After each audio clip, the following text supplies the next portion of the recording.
Well, look at us trying something new. Welcome to the storytelling journey. We are going old school, a little bit of a retro style audio room experience. Gentlemen, Jay, Keith, how you doing? Oh man, look, we've got the whole world covered. Well, three parts of it: Canada, the US, Australia. Let's see who else joins in. I just love this global vibe, don't you? Oh, the global vibe is what brings me to these audio events and to these live streams. It's incredible how far I can reach and how far we can all reach and collaborate and learn things from one another. It's just a superb experience. Um, Jay, always a pleasure. My sidekick, my co-host, uh, brother from a different mother. We have so many things that kind of keep us glued together. The stories from uh, our corporate world and so forth. It's a pleasure to have you. I'm excited for today's conversation. How are you doing, my friend? Doing pretty good. It's crazy how we're going retro, right? And yet we're advancing with technology and all the things, right? Um, I I catch Keith every once in a while when he talks about the technology he uses and encourages others to share what technology they're using as far as how they're incorporating that into either their podcasts or their live events. And so it'll be interesting to hear what he has to say when it comes to unplugging those technologically advanced devices. Yeah, so it is going to be a fascinating conversation, Keith. I can't wait for us to dive into this because yes, you're known in the community as the social audio guy. So here I am experimenting. Uh, I'm perfectly fine being off camera. We've been guests on your show. We've had our talking heads, um, but I felt from all the noise and all the sentiment we hear from participants, listeners, and community members, I really miss the old audio rooms. I really miss the old audio rooms. So Yeah. here I Yeah. am. Hey, here's an opportunity. We're going to dabble in something that is not new, but we're going down memory lane. It's fascinating to be sitting on the other side because I usually run the show and there's all these comments and I'm clicking on them to try and get them to work, but I can't because I'm a guest. I sort of like feel like I've got one hand tied behind my back. So we are talking about something that's important for all of us, something that we should all do more regularly, more consistently. But you have a decent sized community and a decent sized following, but you haven't neglected yourself. You took a break from all of this for about a month, and that's what I want the next hour, or even if we go a little longer. I really want to immerse ourselves in Mm. what you've done and talk about the value and talk about the important things that come with unplugging and removing ourselves from this um, the social web, that we get tangled in so easily. Well, look, I really appreciate what you're saying there because my wife and I do two things. We've been together 35 years, and this is possibly one of the reasons why. So, every year, because Aussies get 4 weeks, every year for about 4 weeks, we go away. Now, because Australia is so far away, it's not actually practical to do two times every 6 months because it takes a day to get anywhere. In fact, sometimes it takes 2 days. It's so far away, you got to sleep in between. Like going to Europe takes about, feels like a week, but it takes like about 48 hours because it's like a 16-hour flight from here to Singapore or Hong Kong. And then you've got to stop. Some people can get straight back on the plane, but we like to stop. And then you've got to go another place, say Madrid or Rome or London, another 16 hours. It's impossible to comprehend if you've never done it. So we go away every year for about 4 weeks. Neatly inside of two weeks. Carol might finish on the Friday. We might leave on the Sunday. She'll get back on the Thursday, and then she'll go back to work on a Monday. And that's her 4-week allotment of time, because Aussies get 4 weeks a year. And why that's very important, it doesn't really matter where we go. This time we chose to go to Japan, but we are together for 4 weeks.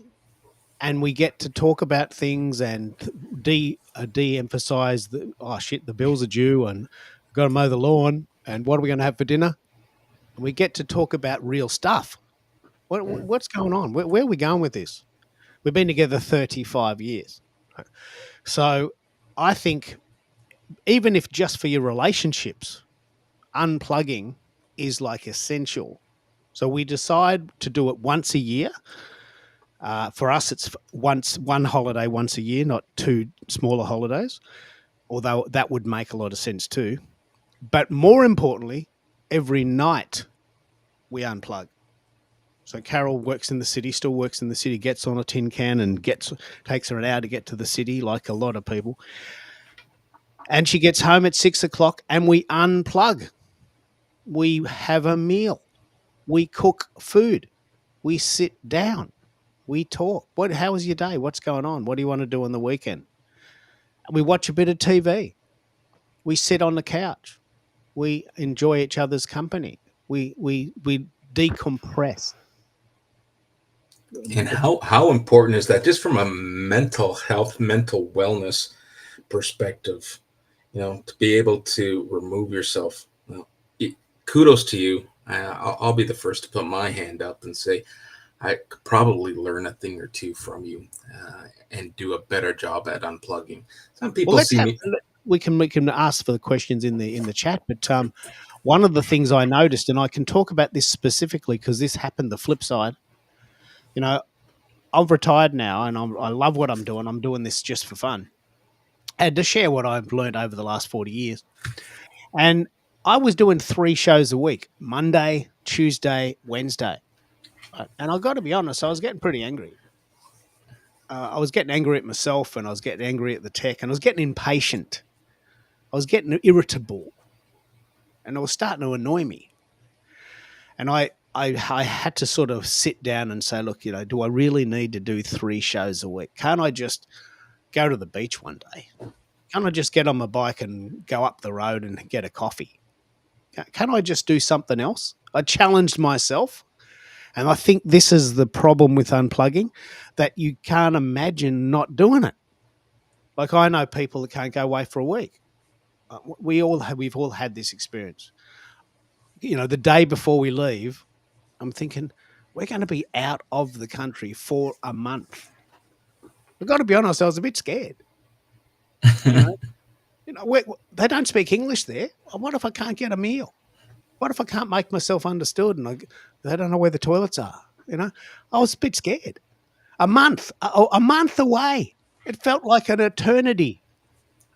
But coming back, having that month off, I'm like completely fresh again. Like I feel like I'm 18.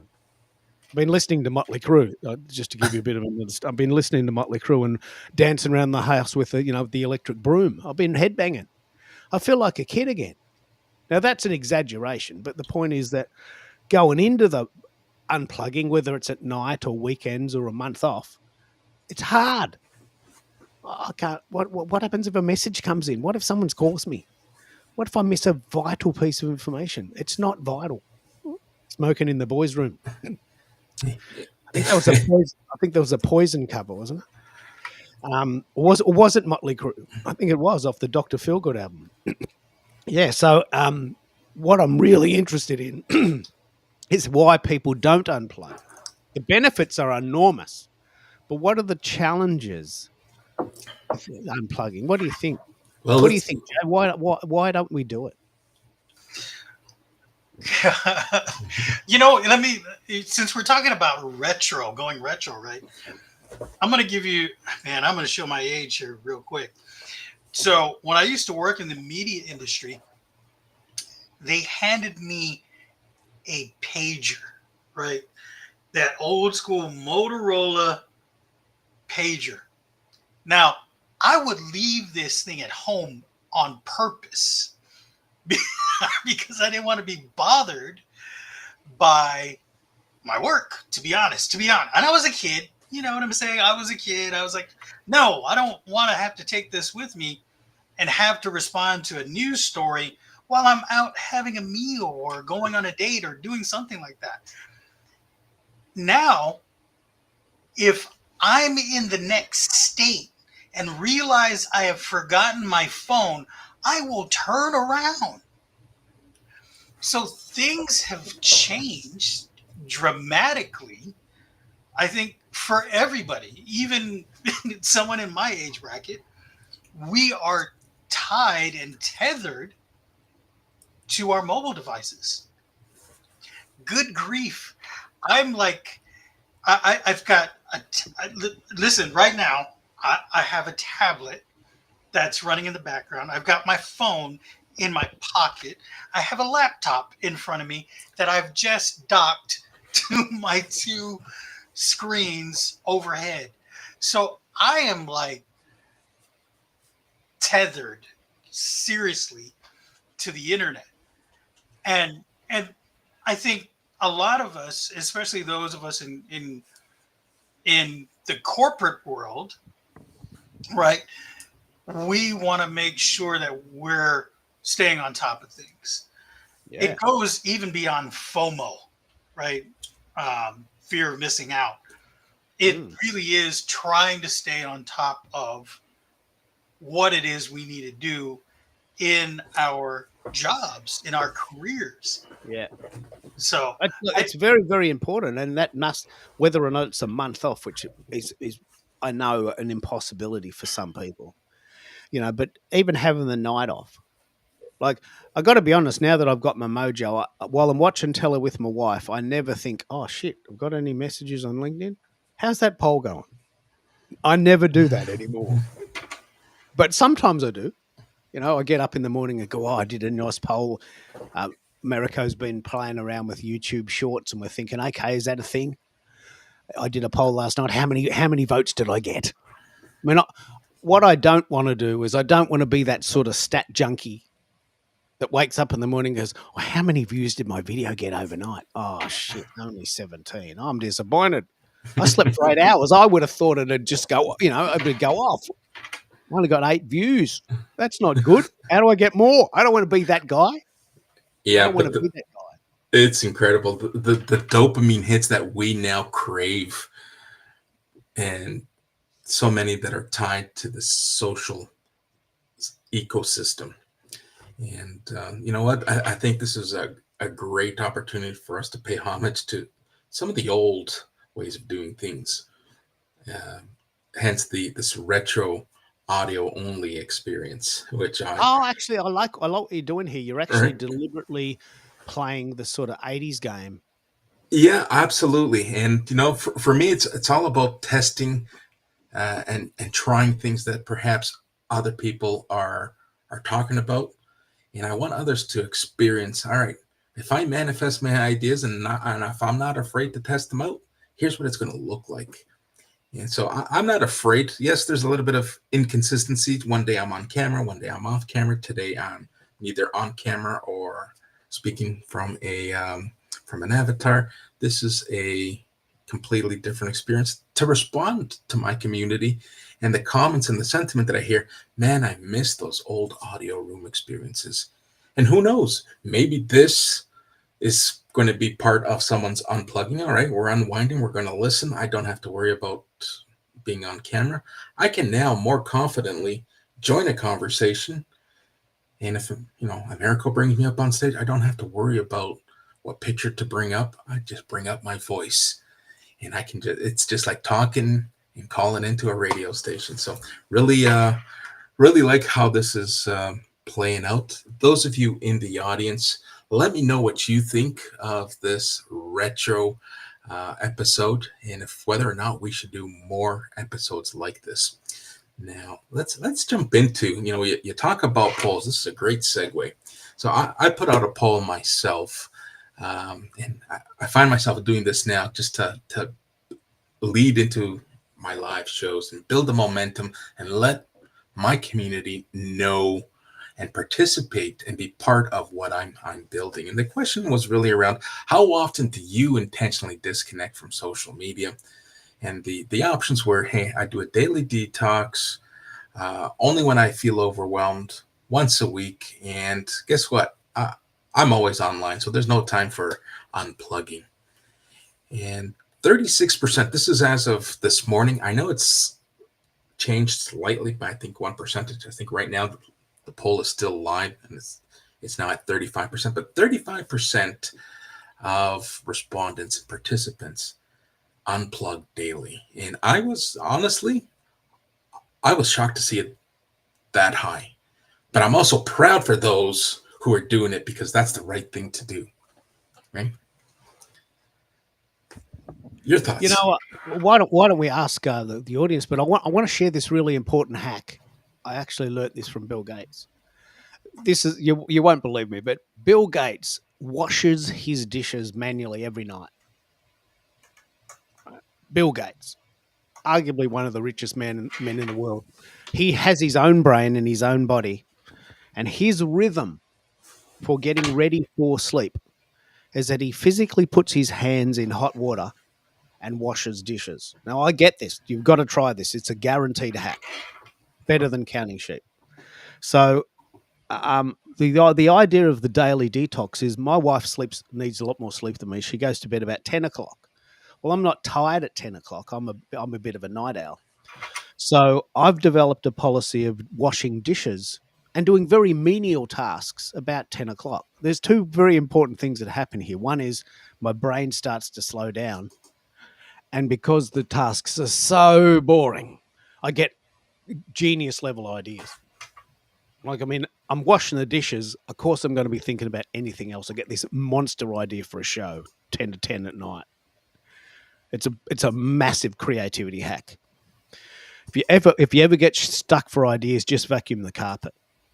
You know, mow the lawn, wash the dishes, put a load of washing on. I mean, it's guaranteed to bring your creativity back because it's so boring.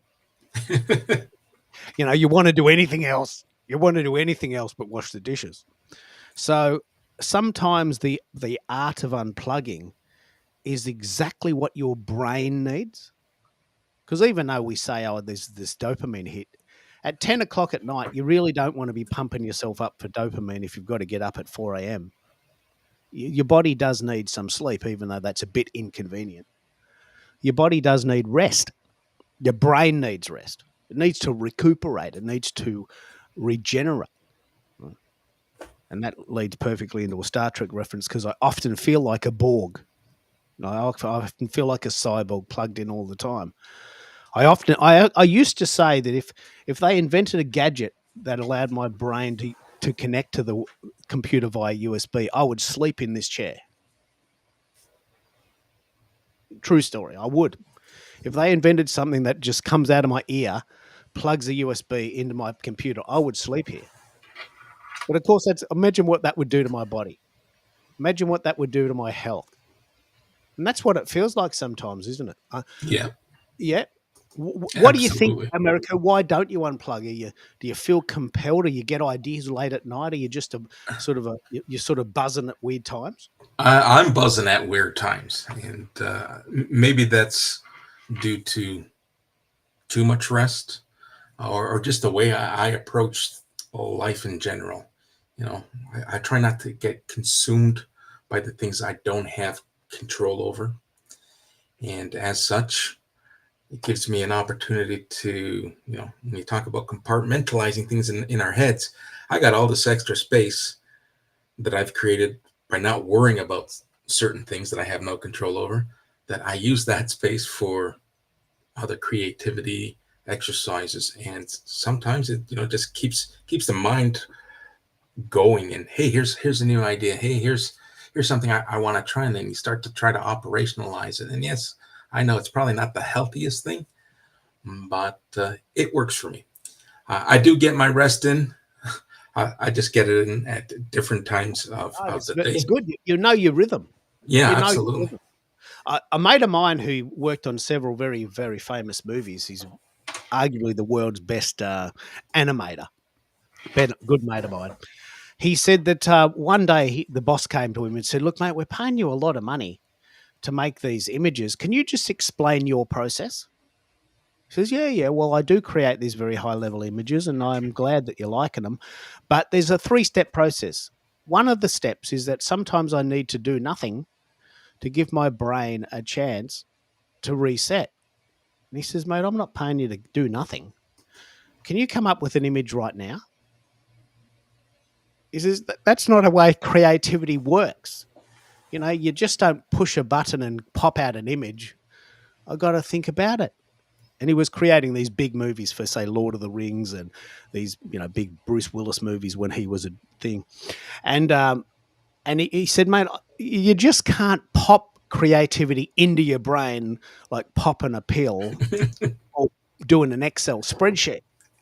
1 + 1 = 3, right? You just can't punch a keyboard and expect your creativity to just turn on. And anyone who's creative will know exactly what I mean. Try writing a song at 10 past 9 on a Monday morning. That's not the way creativity works. You might get this really kick-ass song come to you at like 3 a.m. on a Sunday, which is very inconvenient for everyone else in the house, but that's when it pops into your brain. You got no choice. You can't change that. Jay, what's your take? Yeah, what do you think? Man, okay. I have so many takes after listening to what you all were saying. Keith, when you were talking about the hack, right? There was one hack that somebody had told me a long time ago, and that's to turn the AC down as far as you can go if you want to. And I never even considered that, but imagine this, right? There's a thing called the circadian rhythm, right? And your body, it's like, how do you know it's time to wake up if you don't have a clock? Well, the sun tells you, right? These are the types of things your body kind of goes, oh, it's time to get up because the sun's up. Let me go ahead and get up. The other thing, but when you're going to sleep, your body knows, because of evolution, right? Your body knows, hey, it's time to go to bed because it got a little bit cooler because it's nighttime. And so if you turn it down enough where it's comfortable, your body goes, oh, it's time to go to sleep. So I was like, really? That's a thing? And sure enough, it is. So that's one thing, right? So talking about hacks. And the other thing is, I work at a nature center. So there's a dichotomy, right?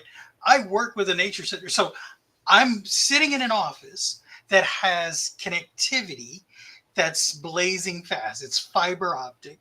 I'm on the internet lickety split, right?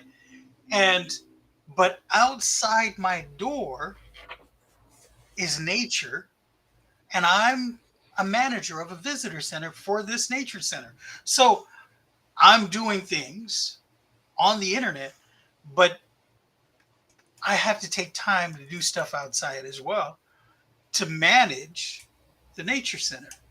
And so there's a dichotomy in that. And so, but I feel, I say this all the time, every time I take pictures of where I work and I send it to my buddies, they're like, I hate you. Because I'm literally just out in the woods and I'm taking pictures of deer, of the wildlife, and just enjoying it. I'm managing it. I'm having to do tasks, but at the same time, I'm not plugged in. I really am not. I mean, there are places on the property that just can't get Wi-Fi, can't get data, can't get a cell service signal at all. Yeah. So I have to do my job both in the office, but also outside. And so understanding that, the dichotomy, the the difference between being plugged in and unplugged, oh man, it really causes you to think, and it really does. So what you were talking about earlier, Keith, you know, people say, hey, take time to meditate. Well, if you're unplugged and you're out in the woods somewhere, it's automatic. You're Yeah. Yep. already in a Yep. meditative state. You have a very, very, very good daily reminder now. And I guess what this show could be about is how to manufacture that if you're not lucky enough to have it in your environment. I luckily live near the beach. So if I needed to, I could walk to the beach. That's a hack. You can walk out into the forest, 10-minute walk, and you can't get a signal. I can just imagine the temptation of going, you know what? I'm sorry, I can't take messages.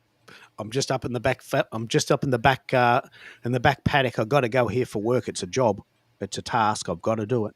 I'm so sorry. I can't answer your messages. I didn't get your email. I didn't get the memo. Man, that'd be so compelling, wouldn't it? Like I'd spend all my life right up in the back pool, right up in the top. I just go and hide there. I bet you do. But I bet you do. crazy, Keith. But listen to what you just said. You live right there next to the beach. People pay good money to get a recording of that sent to them daily. You know what I'm saying? That it's like, oh, here's a meditative state song that includes sounds of the ocean, and you're like paying $20 for that service. So you and I, you know, we're lucky in that sense that we can walk into these places where it's an automatic meditative state. But you're right, people when they're not close to nature have to manufacture. How do you do it? How do you do it, Americo? Have you got something nearby? I'd love to hear your thoughts and maybe some inspiration that might come from this show. Listen, if given the choice, I would move out of. I'm in the suburb. I'm not in the city, but I would move even further out and just be removed and secluded from everyone. I once used to hunt. I married into a hunting family, and that family is no longer part of my life. But the serenity in being embraced with nature, and you know what, people are going to have opinions of why I found myself in the woods. But just to give you an example, you talk about one of the stories that we've encountered.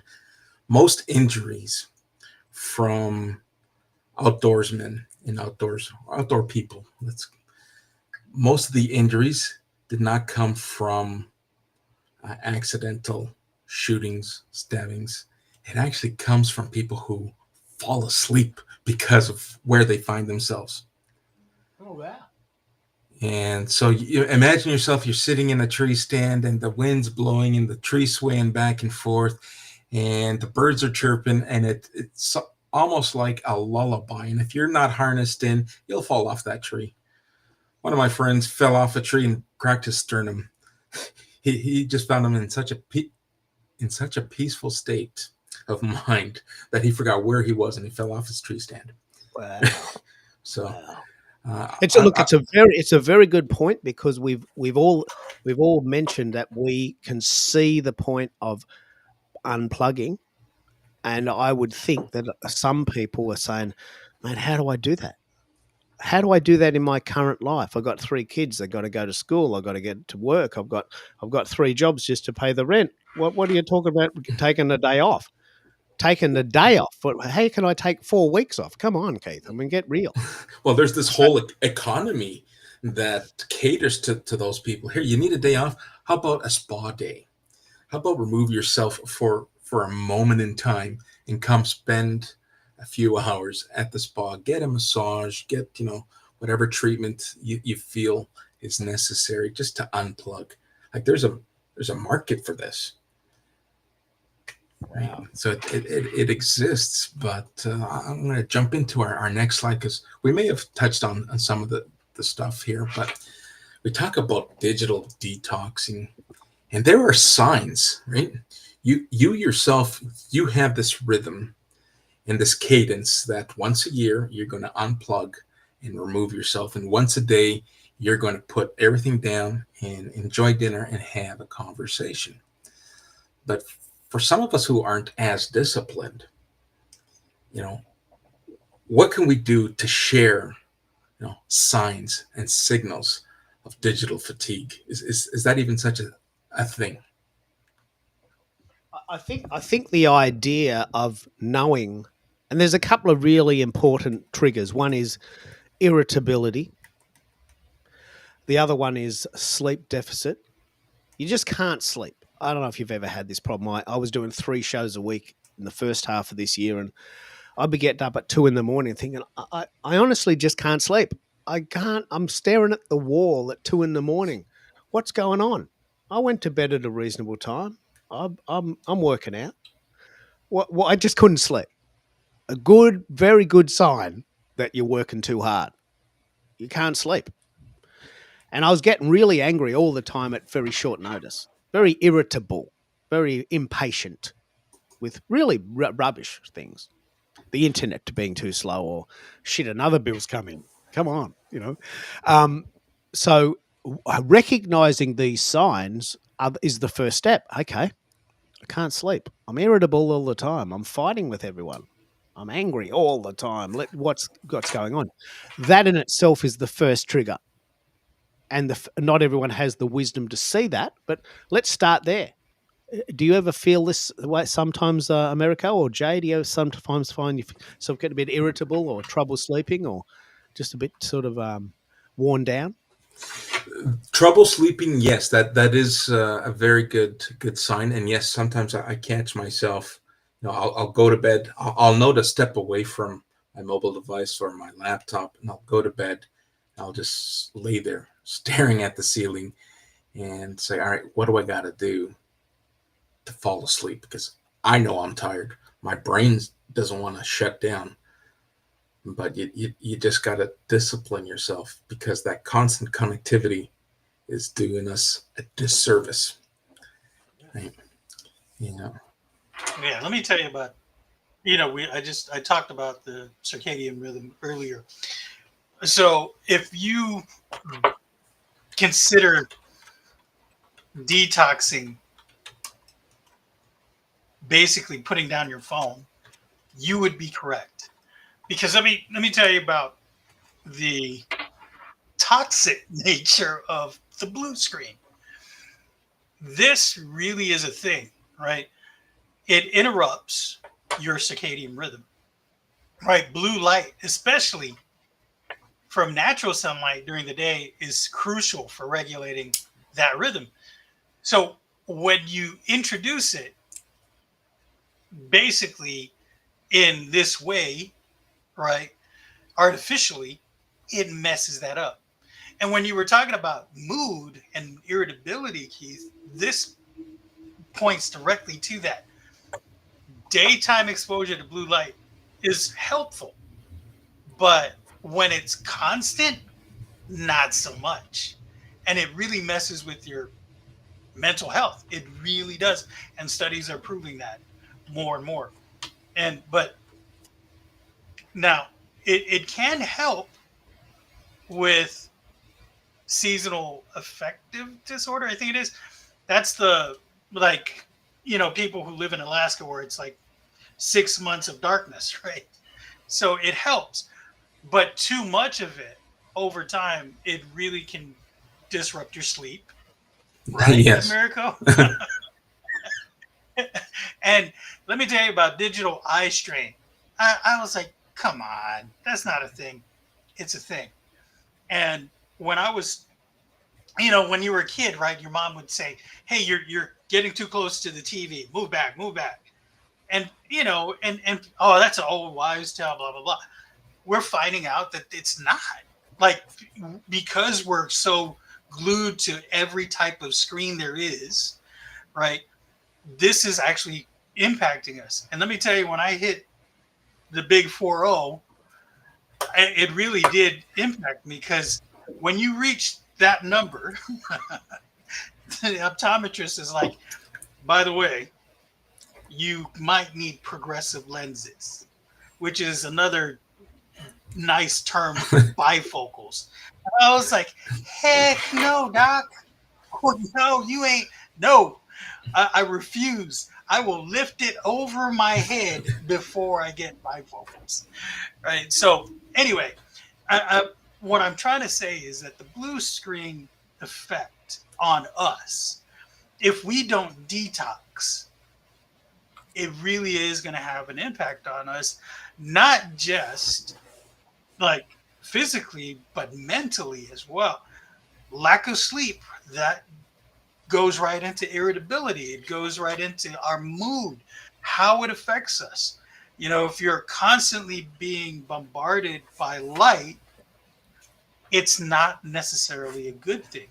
And that circadian rhythm, right? It's going to impact you in such a way where it's like, oh, I'm never going to get sleep. It's not nighttime. Oh my gosh, it's daytime all the time.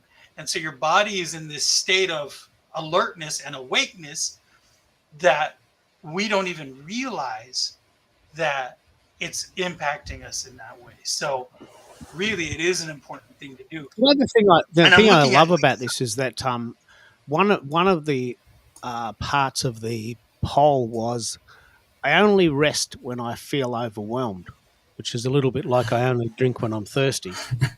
You know, my wife, who has a very good job and loves her job, says, I know I need a break. I'm not going to wait until I've hit the wall to ask for leave. I'm going to be proactive and have 4 weeks off every 12 months, whether I need it or not, because of course you do. So I'm not going to wait until I'm so tired that I need a holiday and then just go to Bali for a week, which Right. would work. But, you know, you've got to then wait. I'm going to be proactive, right? And proactive means having the night off, having a weekend off, Absolutely. having Friday night off. And I'm really fascinated by this because I know that America, you're a very much in the moment type of guy, and you might get really, really, really inspired, and then at 3 a.m. I think you're tired. Yes. And you know what? Speaking of spur of the moment, and here we got someone knocking at the studio door, someone who wants to join the conversation. Our friend Felipe is joining us, so we're going to cue Felipe up and bring him up on stage. And here we are. Felipe, thanks for joining us. Now, you just taught me something or reminded me something. I got to create a seat here for our guests in this studio scene. Well, it looks awesome, and I love. I don't know if it's a good brunch background, but it definitely looks awesome. I love the feel of it. I just came up real quickly because y'all were just. I was resonating with so much with what you were saying about, taking those breaks and making it a priority and finding those opportunities where you live, and it's something that a lot of times you don't realize when you actually start doing it. Like I keep on saying, I need to do better. I need to do better. And then my wife recently was talking and she's like, yeah, I'm trying to prioritize, breaks for myself to have time for myself. And she's like, my husband does it much better and it pisses me off, but he does it much better. I'm like, oh, I do it better. Okay. All right. I'm glad to know that someone recognized it because I wasn't sure I was doing it as well as I would like to. But the fact that she's trying to, it's motivating because it shows that it works. And no matter how much I told her, hey, try this, as you all know, sometimes you need to hear from a different voice than those closest to you. But when you're all talking about the beach or having those nice areas to go for a walk, I know whenever once a year, we always take a trip to the mountains where we get a cabin on Airbnb that purposely says we don't have Wi-Fi or it's the Wi-Fi is spotty because we did that one time and we didn't realize it. It was one of the nicest breaks we had ever had. But when we're at home all the time, it's a lot harder. And my wife tried to create a serenity room in our bedroom and make that like her peaceful room. It didn't quite work. But our backyard is what I do. I go out my backyard and I hear the birds chirping. We have a lot of trees that block our neighbors, so I don't see neighbors. And it's just one of those things where that is my serenity. Going out for a walk helps too, but you know, you have the beach near you. That's great.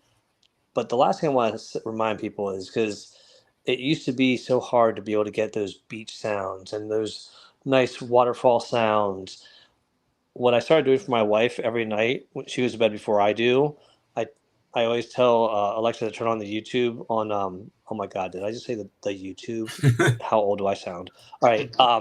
I put on YouTube a waterfall in the jungle or ocean waves on the beach, and it's just got like 10 hours of that visual going, but she goes to sleep to that, and to her she started realizing how peaceful that was, so she started playing that during the day when she was trying to relax. So I just want to remind people that just because I forgot who's near the beach, if it's Keith or if it's Jay, but just because they're near the beach, okay, you may not have the beach near you, but you have other things that you can do, and boy does it help. And for me, I fell into it by accident because there was no Wi-Fi. Or when I went to a vacation in Spain, my phone got pickpocketed on day one of a 2-week vacation.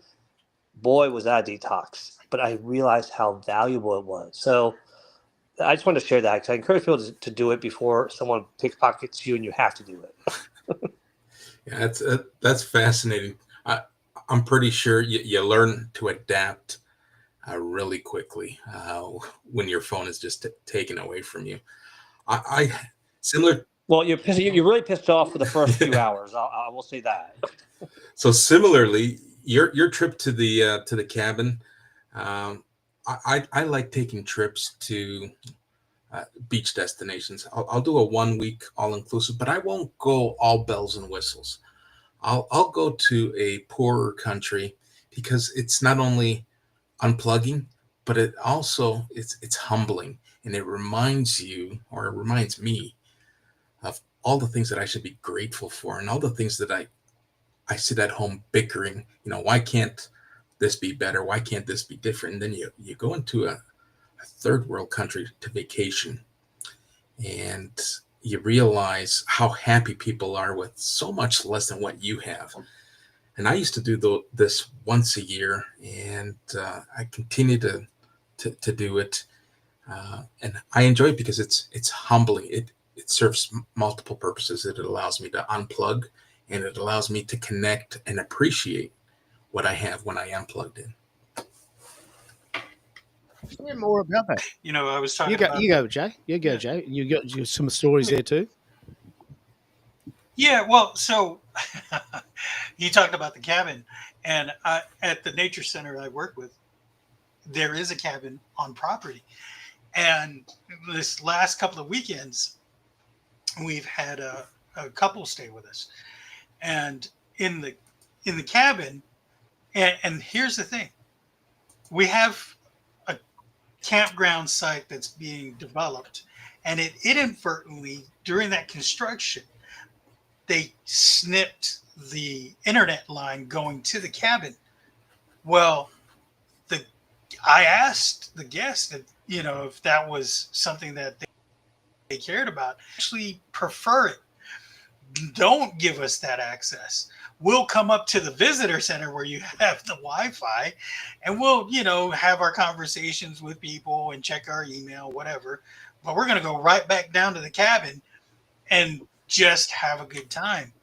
And having a good time to them was making a fire, making a simple meal, going out and now we have golf carts on the property, and they can take the golf cart and just take one of the trails and unwind and then come back. And so that's one of the things that I think I've learned is you make the space. So when you were talking about making the space, Keith, I think that was really important for people to understand where, and Felipe brought it home with, like, you don't have to go anywhere. You can create that space at home. And I didn't realize this,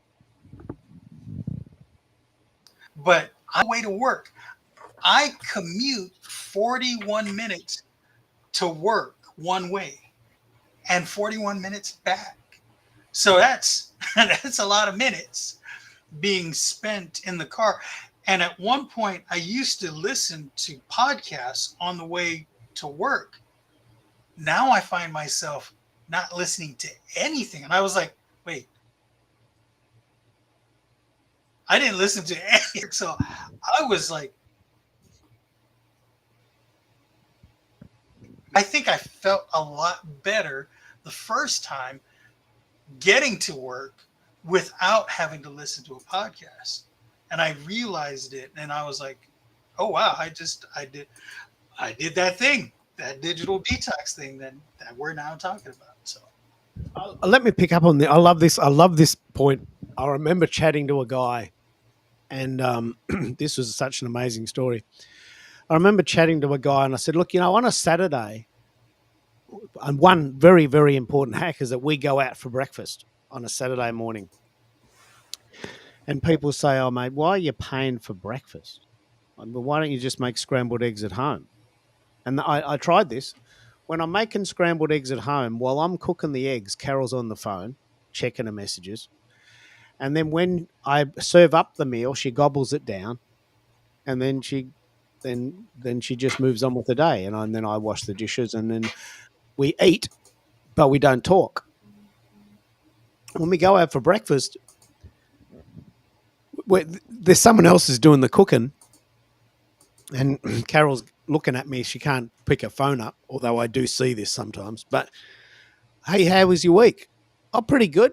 What are you going to order? Oh, I think I might have the scrambled eggs, but I might have maybe some feta on the side, or I think I might try some funky little coffee variation today. Oh, cool. Let's do that. So you chat. You've got like this window.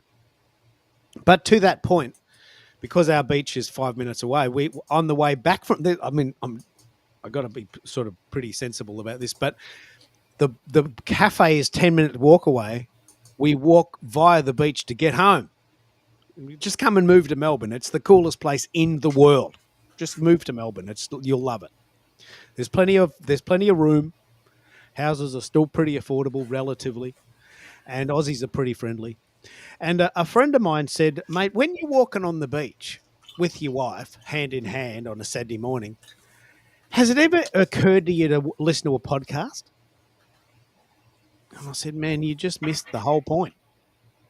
I'm walking on the beach on a Saturday morning with my wife and the sun is shining. That's it. That's the post, right? That's it. That's life. Why would I spoil that by putting headphones in my ear and her ear? Right? This is sort of indicated how uptight he was. He says, well, mate, don't you feel that you're wasting time just walking on the beach? You could be learning something. You could be doing something. Walking on the beach, that's not doing something. That's sort of, you're just walking home. Don't you feel like it's a bit of a waste of time? I said, man. And his fiance was in the room. Man, I really hope you change your mind, because your wife, your fiance, might change her mind. Like, is that the sort of husband you want to be? Walking on the beach is a waste of time. You want to get home and do something. Come on. What's life about? Right? Work is to pay for your life. Life is not there to just in between leisure. It was the whole flip side, right? And this idea of walking on the beach, that is life. It's not like a rest from life. That's what we're doing. That's what we're doing it for. Why are you working? So you can afford to live. Yeah. You're not living in between working. Don't live to work. I don't live to work. Am I ranting on? Or is this an No, this is something that I think a lot of us can relate to here in North America, both Canada and the U.S.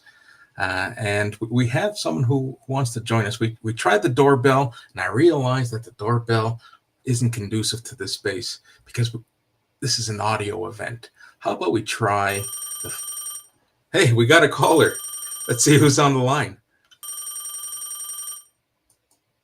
All right, it is Jay.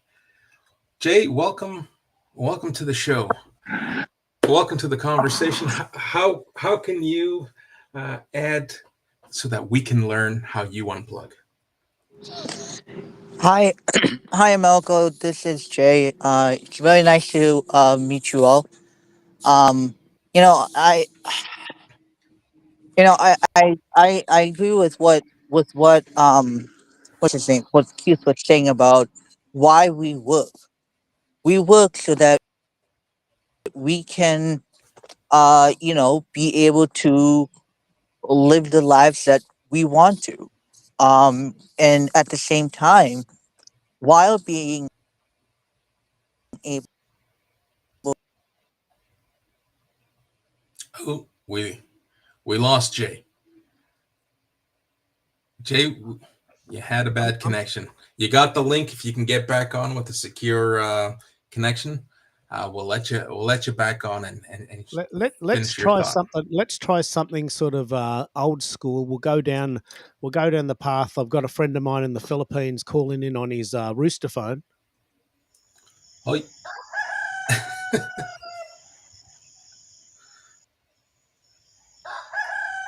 Not all cooperating. right, all You're right, back. Jay. We're gonna try the rooster phone. Oh, jeez. Go ahead. Oh, okay. So yeah, no, I was saying like, um, what I was trying to, say is that, you know, we, while we, while we're working, we can also be able to, take a little vacation. That's what I do. Like sometimes when we take vacation, we feel relaxed, rejuvenated, and we don't have to worry about that having that mental breakdown, you know, and that's just something I'm grateful for. Um, Yeah, avoiding the mental breakdown, I think, is vital. And we touched on some of the signals that kind of go hand in hand: the constant connectivity, the inability to sleep. Those are signals that suggest to us, hey, it's time to disconnect. Set some boundaries between the digital ecosystem and reintroduce yourself to, Keith talked about the walk on the beach. Jay talks about time in the wilderness. There's just so many other options. But I think the message we're trying to hammer home is, hey, this is a necessary. Yeah, Um, it's essential, isn't it? It it, is it's essential. it is so essential, and some of us do it better than others. Some of us do it more frequently than others. But the fact is, just like when we talk about content, you got to show up as your authentic self, and you got to show up consistently. You got to make this part of your consistency as well. It's got to be part of your routine, right? There's always Yeah. time to reconnect and re-engage. And guess what? It's no different than when we're working or when we're doing something and you're worried about, oh, what if the kids don't get this, or what if this project doesn't get delivered on time? Guess what? The life moves on. Life goes on regardless of how much thought you put into it.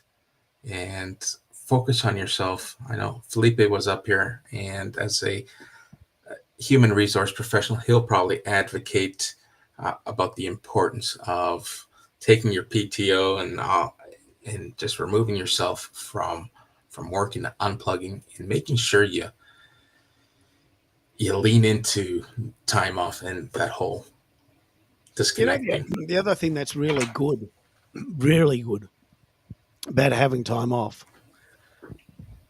is that during that time, if it's substantial, you have a chance to say, well, how can I do this more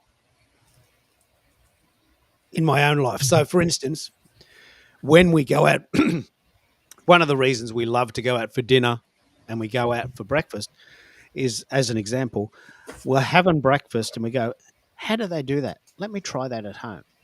Let me try this at home. So we're in Japan, in the middle of nowhere, no internet, hours away from the nearest town, and you're thinking, okay, this is going to be over in 2 days, but how can I bring some of this back with me? What am I learning here? That, as an example, very, very good example, they have Japan is a volcanic country. So everywhere you go, there's a hot bath in the room provided. It's like it's on all the time. They call it an onsen, like a spa. This is a cool thing. Like, you might not know this, but you go to a random hotel in the middle of nowhere, and in your room, there's a bath full of hot water all the time. Wow. So you go there, it's 10 o'clock at night, oh, big day. I might just have a bath. And you get in, you go, man, I didn't realize how cool baths were. I'm going to do that more. I've got a bath in the house, never use it. Started using my bath. It's right there.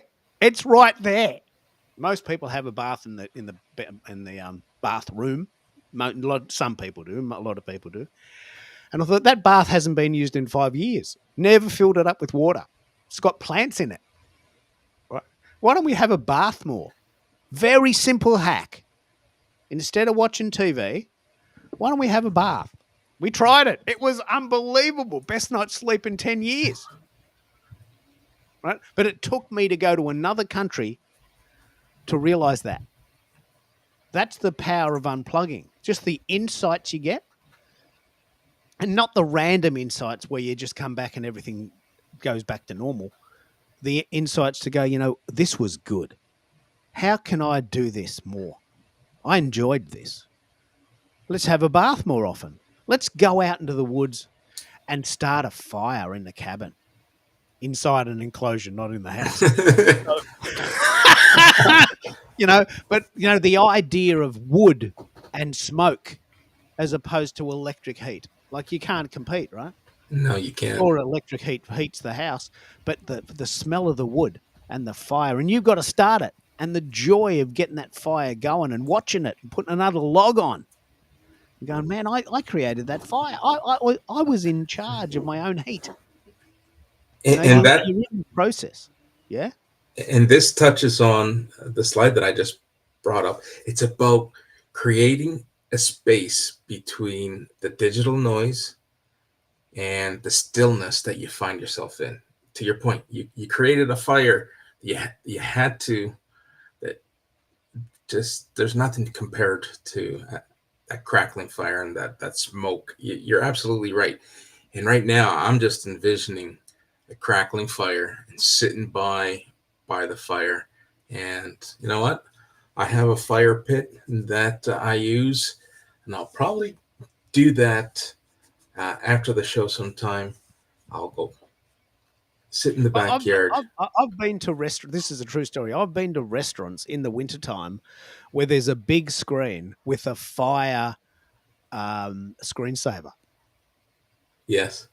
No, it's amazing. Like, it's actually amazing. You go into a restaurant on a cold night with a fire screensaver, you feel warmer. We have the fireplace channel here in our the fireplace channel. Just put the fire on your TV. It feels warmer.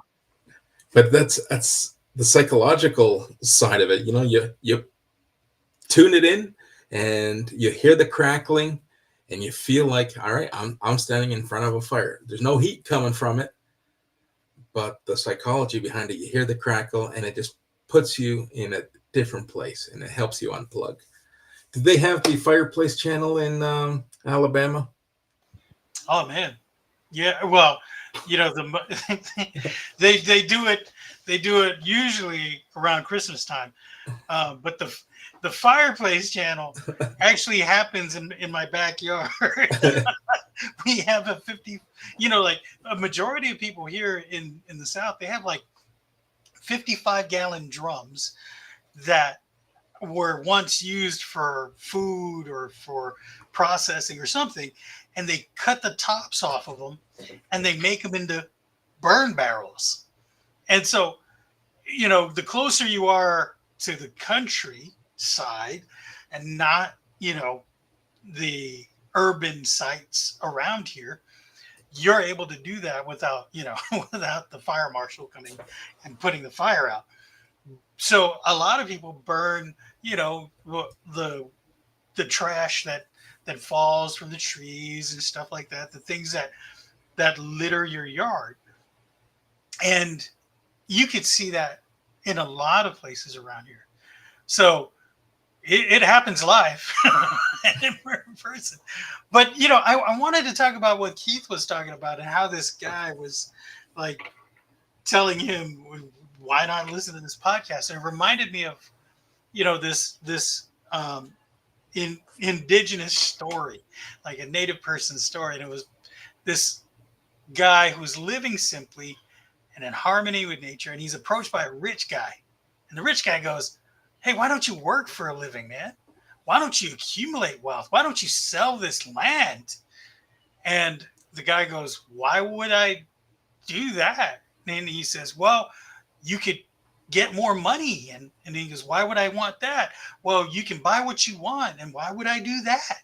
Well, then you could come out here and enjoy nature. And the native guy just looks at him like, wait, what? I'm doing that right now. Why would I have to go through all of that when I can just do what I'm doing now? And it's the irony, right? The one could work hard, earn money, invest, and eventually gain the leisure to retire and live a simple life. Why not just live a simple life? So it's again, I think, working in the nature center has given me a little bit of a really window view into really that opportunity to unplug, to move away from the hustle and bustle. I really have a commute that I have no traffic jams outside of where I live. Like as soon as I get outside of my town, I mean, it's just smooth sailing. I don't even see a cop. Watch me get pulled over tomorrow. Mm-hmm. I don't even see a cop for miles. So Yeah, it's incredible. But I got to ask both of you, as we're unplugging, and Keith has invited us to visit Melbourne, and you find yourself out in the woods. What are the bugs like? And I know Australia is notorious for the deadliest critters on the face of the earth. But when you're unplugging, what does that look and feel like? Like, are you in the woods swatting mosquitoes and just bathing? Yeah, look, this is a very good point. We all have graduated scales. Carol calls me the princess. I don't do camping. I don't do camping. So if we're going to go away for the weekend, I have to have a cabin with a kitchen and a log fire and a comfortable bed. I'm not camping. But I do know people who love camping. And the most important thing to remember about the bugs, if you ever do want to come to Australia and you get a bit scared, is they're far more scared of you than we are of them.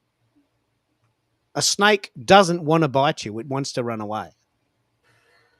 A snake doesn't want to bite you. That being said, it doesn't stop it if you tread on it. Just don't tread on them, right? So we do have snakes and we do have spiders in the forests. We have kangaroos and cassowaries and emus and these really fun, like that's worth coming for. We have animals that are nowhere else in the world. And they come up and they steal your food and they bug you, but they're just hungry. And if, it's not no different than a petulant child. In fact, probably less annoying than an aggressive child who wants a lollipop. So I've never been worried by the animals, but we wear really thick boots and jeans, and we tramp in the daytime, and they ain't gonna hear you, right? I remember when we were in Canada to pick up on this exact idea. We went to Banff, and the local shop was selling bells. And they said, well, bears don't like bells. So if you just wear a bell and you thrash about, a bear will hear you. This is what they told us in the shop, and they won't come nearby. And then we're on the track, and we saw this trooper, and he says, "Oh, mate, you got the dinner bells on. Bears love those. They know where you are. They come after you." First thing I want to do is take off those dinner bells, because the bears know where you are and they come at you. They don't run away. They love it. They would know where you are. They look for you. I said, that's not what I want to hear. I just spent $10 on these bells. Sucked in. He says, all Aussies do this, Keith. You don't have bears in Australia, so of course you're going to believe us. You just got ripped off. Cost you $10. Just put them in the bin. Right? So we've all got our hats, right? Yeah, that is but funny. I mean, if you're into hunting, it sounds like you would be into camping, yeah? Yeah, I would do camping. I can't get enough people together now to camp because it's not for everyone, and I will definitely rough it and go off the grid and try to start my own fire and eat what I catch, and if I don't catch anything, then gotta wait till tomorrow and forage through the forest to make something. I'm really fascinated by that pioneer lifestyle, but not everyone is. So I won't do it on my own. There are people who go portaging and just backpack and away they go by themselves. That I wouldn't do. I always at least have one person accompanying me. Yeah. Well, one of the things that I'd love to hear the thoughts on this as a group, and especially in the audience. The reason I love going away, and I do this, and I just did it. I always take a blank notebook. Right. I don't mind if I come back and it's blank. I don't have to put anything in it. But you'll be amazed if you're in the middle of nowhere at 10 at night and you're trying to wind down, the amazing insights that you get. Now, you could just have them and then try and remember them later, but I write them down.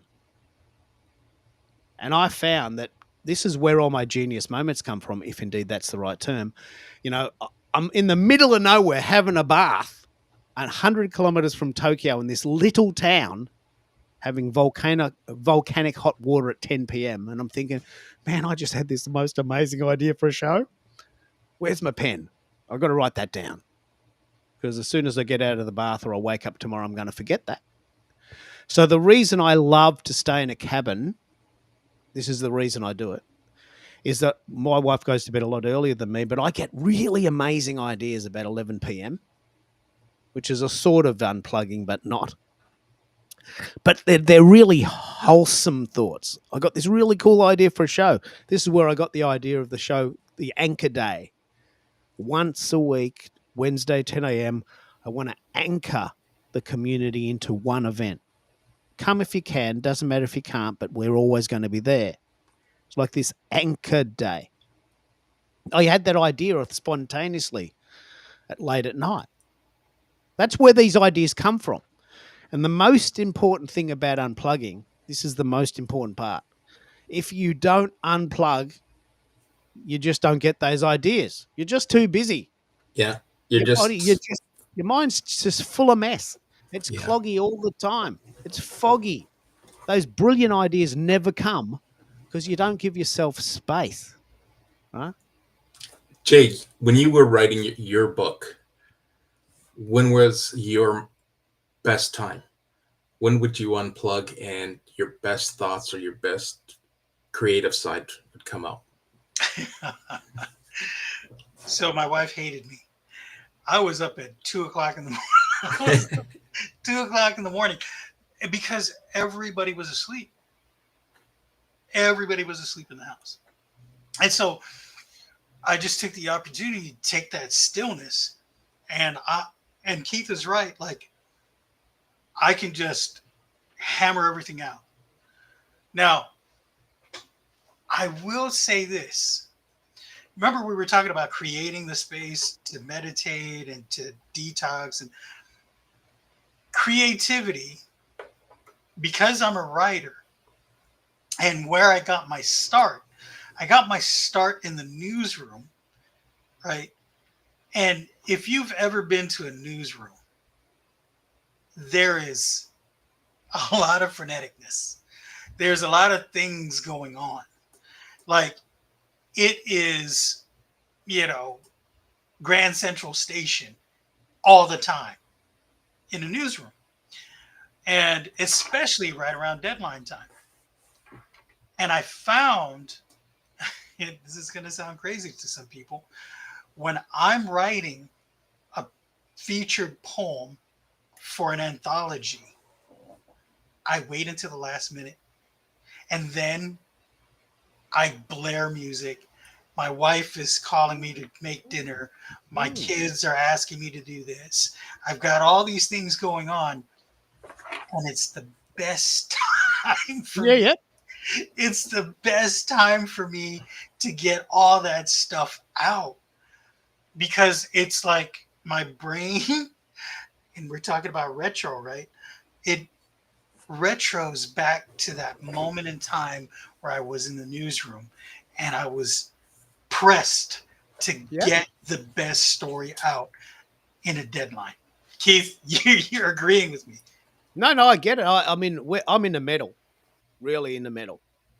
So on a weekend, counterintuitively to what we've just said, sometimes we could be dancing around the house playing electric piano or electric broom. You know, I'm dancing around the house playing, you know, treating the broom or the vacuum cleaner as a guitar, and I get amazing ideas from the movement. It's the exact opposite of what we've just said. That the stillness creates room. Sometimes movement creates action.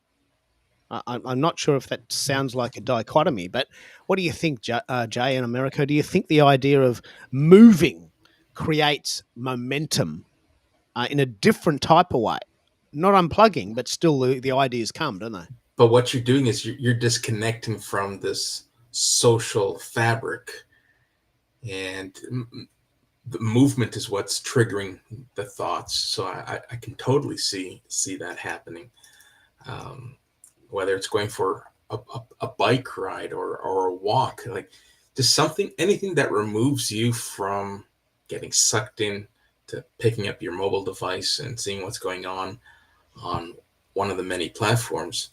You grabbed a broom, you started to play air guitar, and next thing you know, there's a tune in your head, and following that tune is an idea that you probably never would have come up with if you were. You know, you've all seen that episode of Risky Business with, Yes, I think it's with Tom Cruise's first movie. Great example. You can slide into the lounge room in your jammies, and you slide in, and there it is. You're in movement, right? That movement of your body, along with the music, creates action. Now, for some people, and this does happen to me too, it creates momentum, and creativity works in that space as well. It's just we're all different, and we need to tap in. But what you just said there, Americo, is the point. We're not on our phones thinking, "Oh, I've got this idea." We're doing something in the world. We're connected to our body. You know, we're really outside of the internet, sort of controlling us. Absolutely. Now, bloody brilliant. This has been a fantastic conversation, and I know we can go on for hours. You're just able-bodied when it comes to talking on these shows. Able-bodied to the point where you can talk for 2-3 hours. What's your longest record? Was it not 4 hours? 6 hours. 6 hours. 6 hours, 600 people. That is 600 people live on a call for 6 hours. How cool is that? Like that's got to be on a record. Well, it would definitely be a record in my record books. I know Jay and I have, I think we're sitting just above 800 views on one of our shows, and I think that's my personal record in terms of views. But hey, I'm always trying something new, and I'm always curious to hear what our audience and our communities and those who I collaborate with think. I'm always open trying different things. And typically those thoughts pop into my head in the middle of the night when I step away Can we from the ask how you're laptop. going with YouTube? Let's give everyone a bit of a chance to find Yeah. out about your latest project. I love what you're doing. I love the idea that you're always pushing the boundaries, and you've been exploring YouTube Shorts. Oh Now, my, this yes. is an idea that's come about from rest. What was the inspiration there, and how can we help you get more views and more sort of kudos there? Well, the whole premise of jumping into YouTube, like I'm not well versed in YouTube by any stretch of the imagination, but everyone keeps talking about the power of YouTube, um, and I just had to bring myself to build a community there, and I started, putting up my shows in my playlist, and it wasn't getting any traction. So for all intents and purposes, it's a place where I archive my shows. And I started to do some research. Hey, Shorts is where it's at. Although the YouTuber and the YouTube audience consume content differently, in fact, for longer periods of time, you're only going to get those people to listen to your 1 hour show if you hook them with a short. So I gave it a try, and sure enough, I've been throwing out these 40-second, 50-second, even a 15-second snippet today, circling back and connecting my audience with my shows, and it's starting to take off. I'm starting to see more, views in the hundreds with some of my shorts, and it's now a perpetual motion, because now I'm starting to see my events being replayed, and my views starting to slowly creep up, and it brings people back. So there's this whole cyclical ideology. I'm trying to bring people full circle to either visit my website, visit my LinkedIn profile, watch us live. At the end of the day, it's really about sticking to my message: be seen, be heard, be remembered.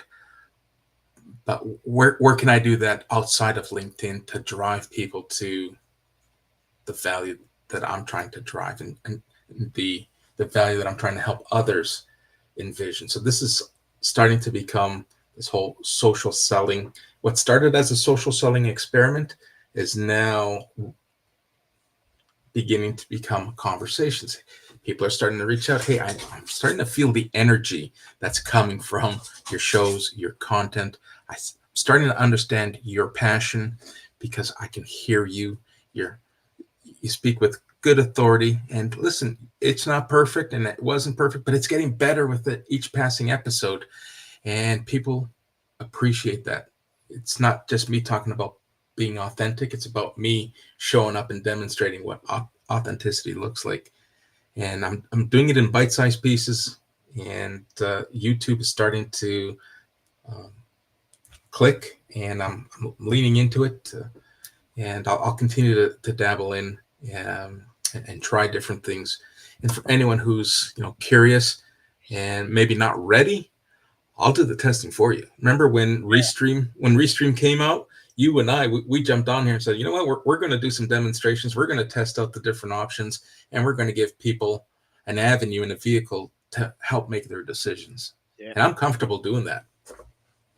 And why did you choose YouTube as opposed to Instagram or TikTok? Well, let's not kid ourselves. I've tried TikTok and Instagram, and just wasn't getting the traction that I've liked. In fact, it wasn't until just a couple of weeks ago I was thinking of pulling the plug on my TikTok account, because I have no use for it on a personal level. I set up a business TikTok account, but I'm just not getting the right persona and the right businesses showing up. So I was ready to pull the plug until Restream shared that, hey, you can now plug in and stream live on TikTok. And I'm going to give that a try, see if it resonates. If not, then I'll just put that to rest. But in a shorter period of time. Instagram the same, yeah? Instagram the same? Instagram's the same. I have a few hundred, just under 500 business connections on there. So that one was, I would say, the runner-up to LinkedIn in terms of platforms that I was using. But very quickly, I would say YouTube would probably jump into the number 2 spot next to LinkedIn. What about you, Jay? Do you use any of this? Are you tapping into this short form video craze? I'm actually going to start working on some short form videos so definitely want to go back to helping people tell their stories, but helping them do it where it's poetic. So poetry through how I help people share their stories through the rules of engagement and storytelling. So taking that format and having people use it for poetry. And I'm going to do it in a webinar. And how am I going to do that? How am I going to get people to actually plug in and stay tuned? Well, short form is where people see it and then they'll do the rabbit hole stuff later. Yep. So that's what's happening, hook, isn't it? Yeah, that's what we're thinking. We're thinking if we do little snippets, a bit of a teaser or a taste, it might give people a bit of inspiration to say, hey, these shows could be quite fun. Let's go and have a look at one. So that's what you're doing, isn't it, Americo? You're teasing people to come to the bigger shows, aren't you? Absolutely. And, it stems from the analytics from these LinkedIn shows. Once we unplug and are offline, the analytics automatically come up and you get to see the unique views. And then you get to see their total views. And your unique views are those who visited you throughout the show during your live or even on replay that are unique to this episode, where the total views in many instances are 2 to 3 times higher in volume. But that just tells me that it's the unique people who showed up who are coming back and picking up where they left off. And so don't get hung up on people who registered. Don't get hung up on the unique views. I wholeheartedly believe that the magic happens in the replays, and people consume content differently. We know that. And the YouTube audience, they will stick around a lot longer. So if you can hook them, I know you shared something. This is really quite fascinating. The average YouTube listener on your channel stays for 24 minutes. Right. Isn't that great?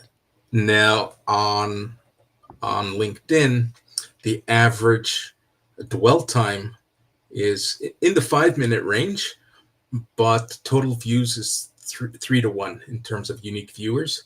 So if I were to just use simple math and say if 3 to 1, if they're coming back 2 times, another 2 times to continue listening, then that puts me at about the 15-minute mark. You get an extra 10 minutes on YouTube. And of course, as time progresses and the shows get better and the content and message starts resonating to a larger audience, people are going to listen a lot longer, right?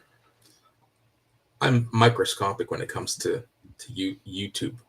But I'm seeing so much opportunity that I'm willing to invest the time to see what I can nurture with my YouTube channel. And it picks up on what happened with Restream. You and I both have a very curious mind, and we're quite prepared to go first and do the stats and do the experiments, so that other people can say, well, we can just sit back and watch you learn, because not everyone's up for this experimenting phase. Like, I love it. It's very much who I am. I love trying new things and being prepared to suck until I get good. Not everyone's up for that risk. Someone wants to just come out and say, mate, I'm going to go on video tomorrow, but it's got to be good. I've got to have 1,000 views. I want to go viral on day one. Yeah, well, so does everyone else. Buy a Tats Lotto ticket, see how you go. Yeah, and Win a Tats Lotto.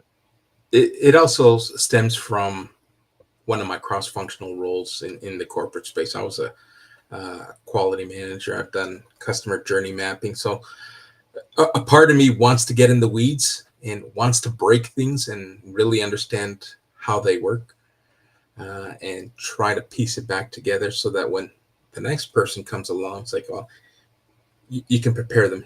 You're going to run into a snag at this point of your experiment or of your project, and it's I want you to learn through my mistakes. And we talk about this, and there's so many people that build careers around this. They call themselves coaches, and to be a good coach, you got to be able to roll up your sleeves and do what other people aren't willing to do, so that you can help others perfect it for themselves. I love it. I love it. And what's your next show? How can we help you? Where to from here? So next show we have the strategy session on Tuesday. And next Thursday, we have LinkedIn literacy. Oh, cool. So that's what's on the docket.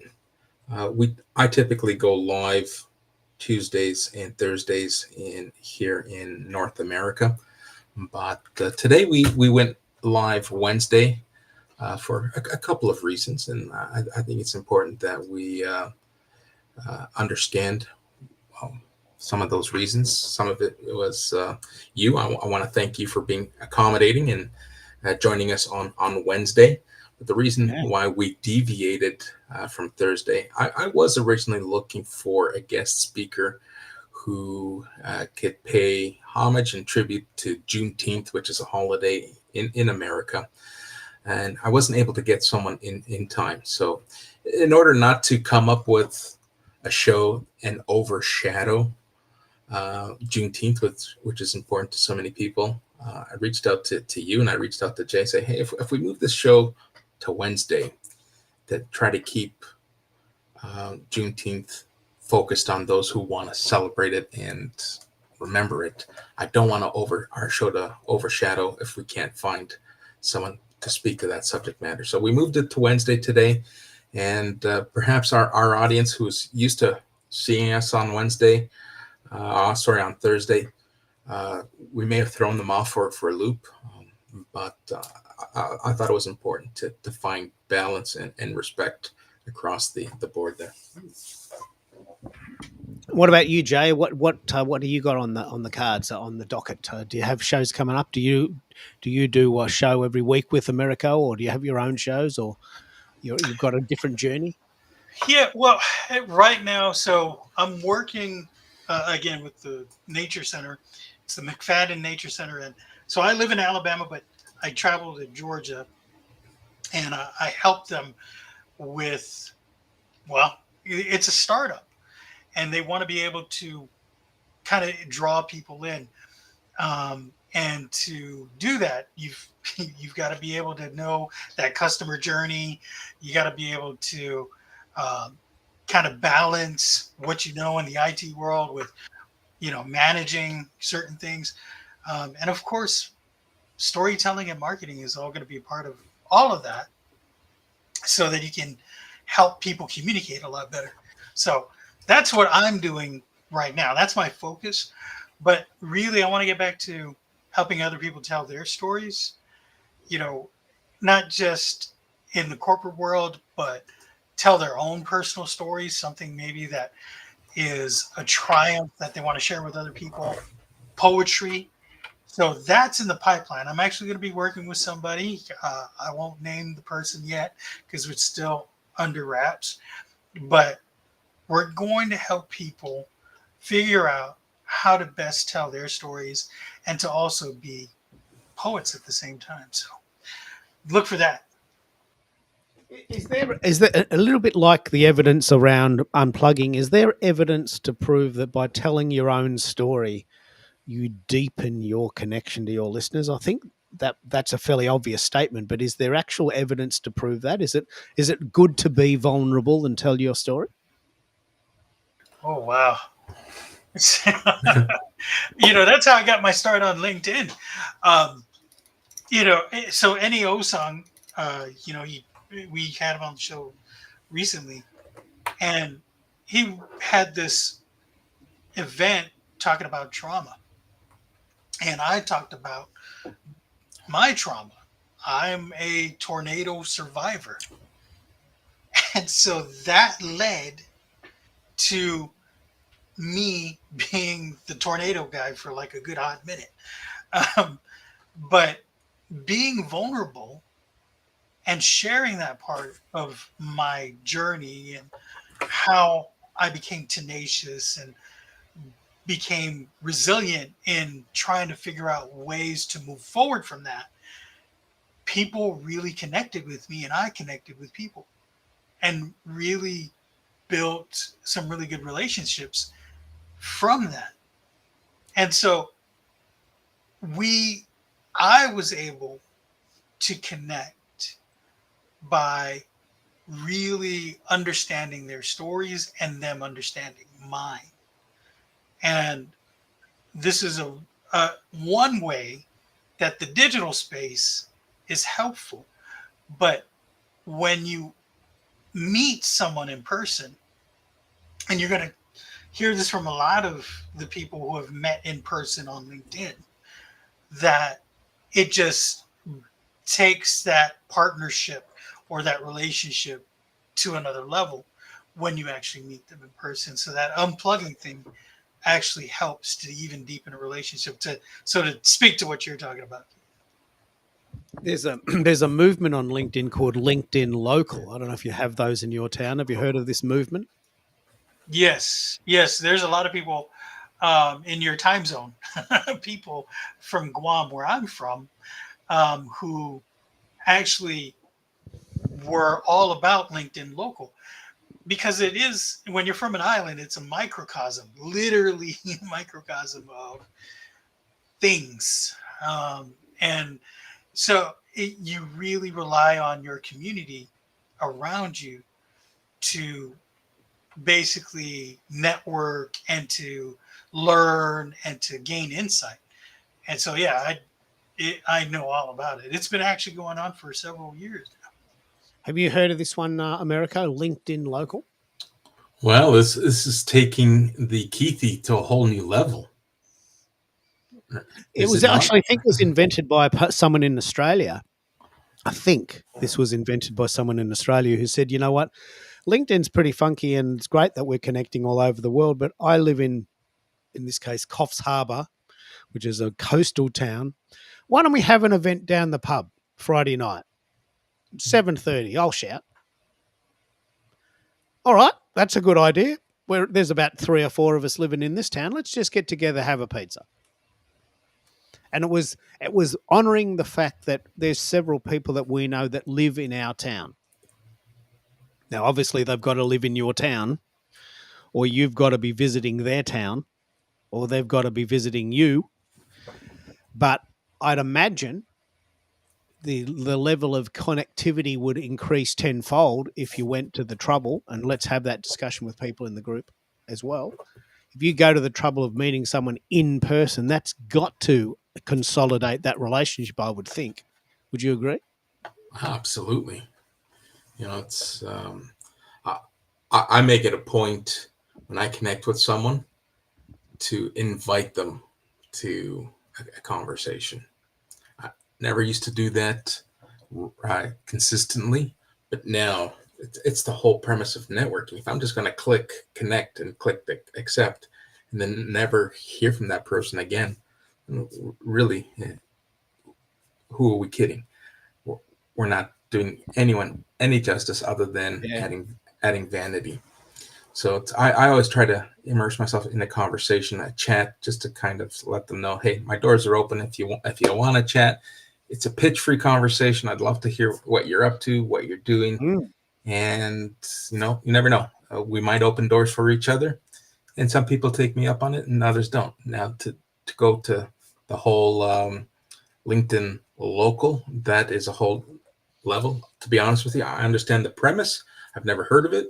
But I'm pretty sure that if after this call, if I were to Google it or do a search, I'll probably find events here in my local area. Well, for instance, do you know Bobby Umar? Yep. He lives in Toronto. Yep. Toronto. I'd be very, very confident he would know of a LinkedIn local nearby. I got a big following in Toronto, and one of my greatest joys is bringing people together. I'm pretty Yes. sure Bobby would know, and even our friend who works in the career space that I have you met yet? He was working with AI. I'm just trying to remember his name now. Jim. Woodbridge. Did you end up meeting Jim? I'm collaborating with Jim on some of his AI work. Haven't met him physically yet, but I know there's probably a better chance of me meeting Jim than Sue. Sue's a very busy professional, and Yeah. our schedules seldomly align.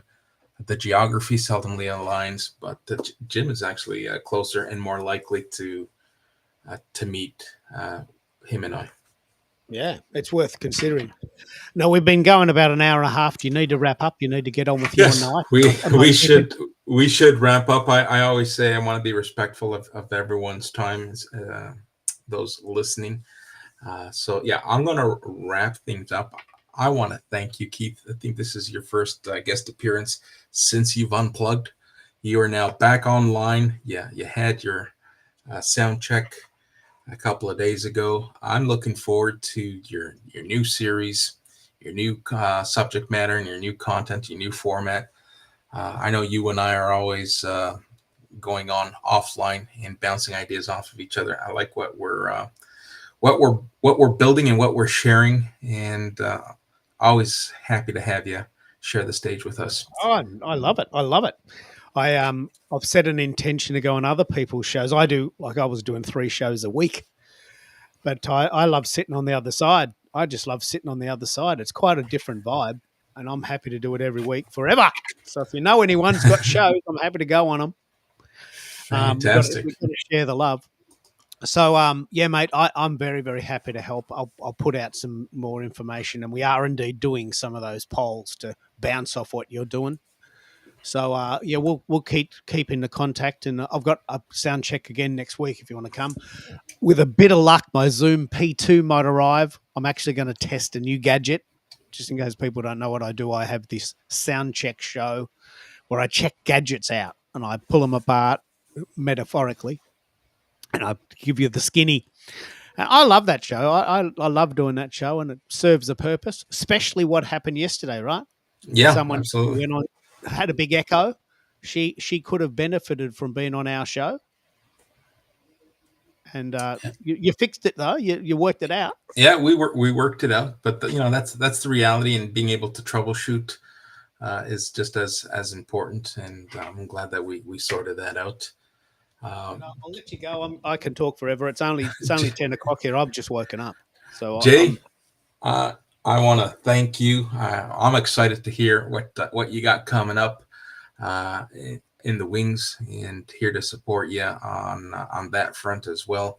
Share with my audience and bring my community to your new venture.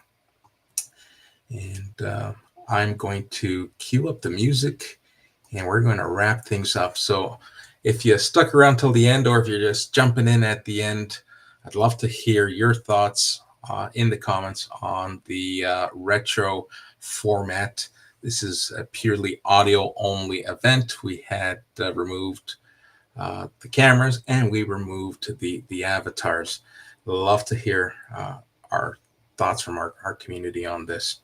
On that note, if you're tuning in at the end and it's morning for you, I now have become used to saying good morning. I like the rooster. You introduced me to the rooster.